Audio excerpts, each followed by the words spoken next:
Nataka niseme jambo moja kwa mama yetu, Mama Samia. Mama Samia, mama tunakupenda sana. Kwa sababu gani tunasema tunakupenda? Watanzania tunakupenda kwa sababu we ni mzalendo na taifa letu. We ni mzalendo na Tanzania yetu. Mama tunakukubali sana sana sana. Sasa hivi ni kipindi cha mvua. Tunataka kuingia kwenye swala la kilimo. Tunaomba Mungu akijalia mazao yakishatoka shambani. Mama tunaomba turekebishie bei za mazao zikae sawa. Bei za alizeti, za mahindi, mazao yote ambayo tunatoa shambani. Mama tunaomba mbaazi, tunaomba urekebishe vitu kama hivyo. Sisi hatutaki kulalamika vitu vingi, tulalamike vitu vingi ili tufanyaje?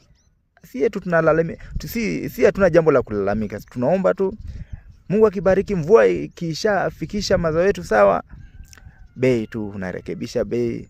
Mambo sisi hatuna mambo mengi. Pia tulalamike kwa lipi?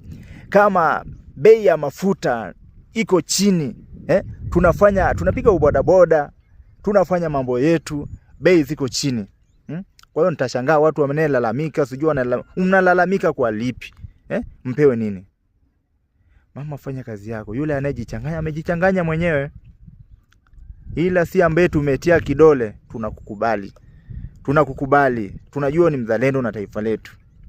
Tunakupenda sana Mama Samia. Tunakukubali sana sana. Fanya kazi yako mama.